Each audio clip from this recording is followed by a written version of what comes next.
take a good look at them. If they've got cowboy boots and a cowboy hat on, they probably like rap.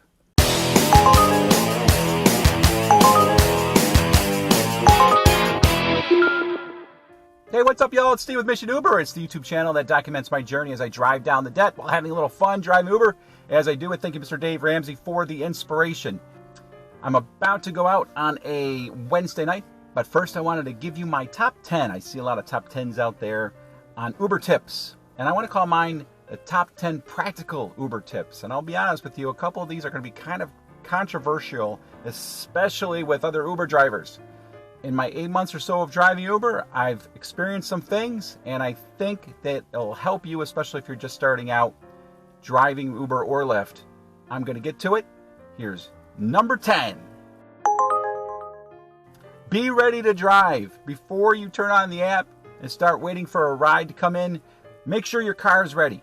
Make sure you've got your chargers. Make sure you have any extras that you want to bring, like gum or mints or water. Make sure that everything that's been in your car, like if you went shopping, make sure you have all the groceries out. If you have kids, make sure the car seat's not in the back. Because the last thing you want to do is get a ride, take it, get to your car and say, oh man, where's my chargers? Oh, where's my car keys? And then you have to either make the ride or wait, or you have to cancel the ride. Be ready to go before you go.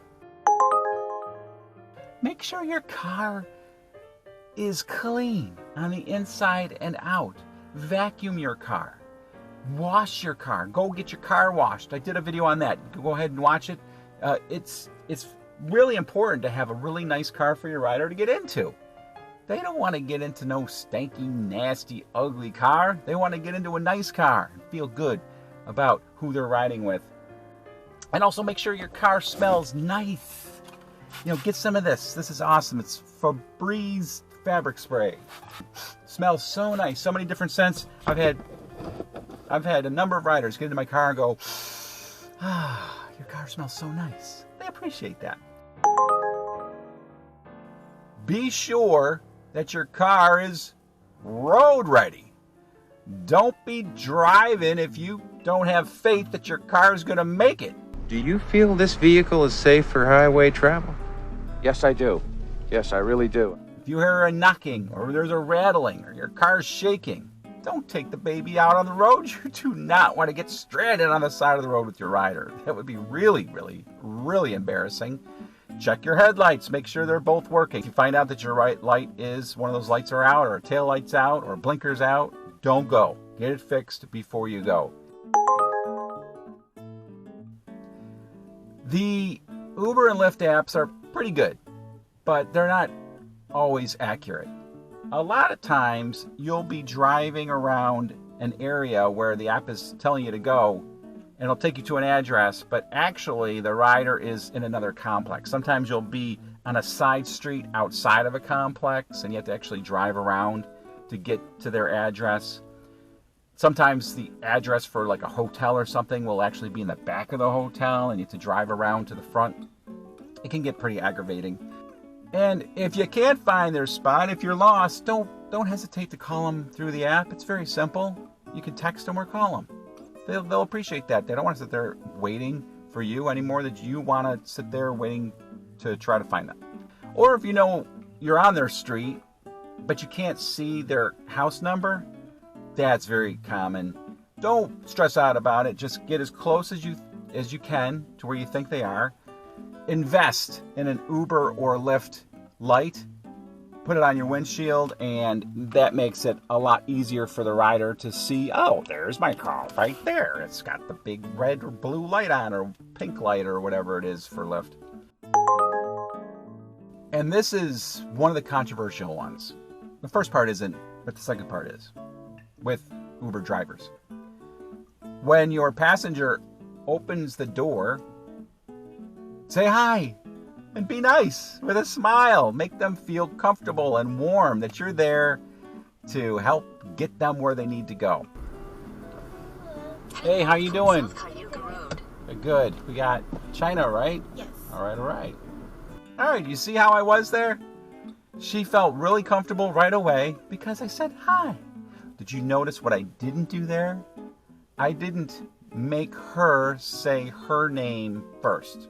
There's a number of videos out there, it's the say my name videos, because apparently the policy is that you have to require them to give their name to you first to prevent riders from jumping into the wrong Uber, taking it, getting to a certain spot, and then canceling the ride and bailing on you and making you drive them to their address by telling you where they're going. Apparently it's considered a say my name scam. I'm not buying it. It's really outrageous to think that somebody would jump into somebody else's Uber, cancel the ride, and then tell the driver just where to go. The drivers are more than likely going to kick them out of the car. And honestly, that's just, I'm sure it's happened, but it's probably so infrequent, it's really not worth worrying about it. So the say my name scam, don't fret about it. Don't even give it a second thought. And this is where I'm probably going to get into some trouble with some other Uber drivers. But just say, hey, are you so-and-so? Yes, great. I'm so-and-so. Just make sure we got the right people together to go on the ride, and that's it. Make sure your rider's comfortable. When they get in the back seat, slide this seat up all the way. Give them as much legroom as they can get, even if they're not that tall. People like to feel like they've got some space, okay? Make sure the temperature's right. If it's really hot outside, make sure your car's nice and cool. If it's really cold outside, make sure your car's nice and warm. When it comes to music, kind of gauge what you think your rider might like. This is where a little bit of profiling comes in. Yes, take a good look at them. If they've got cowboy boots and a cowboy hat on, they probably like rap. This is a big one. I like to open up a little conversation, ask where they've been, where they're going, what's going on, how their day's going, and then that's it. I shut her down. And then if the rider wants to start engaging in conversation, they might ask a question, they might say something. From that point on, you'll be able to tell whether or not they want to talk. Look, I don't want to be rude, but I'm not much of a conversationalist. The last thing I want to be remembered as is an annoying blabbermouth. If you do get into a conversation, do not get into your personal problems. Do not talk about the bad day you've had. Do not talk about other riders that you've had in the car that you did not like. Instead, ask them a lot of questions. Find out about them. People love to share their stories.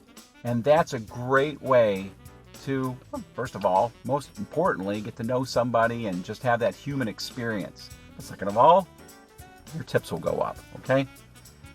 Also, when it comes to sensitive topics like politics or religion, I would be careful. Tread very carefully, because the last thing you want to do is get into a debate with your rider.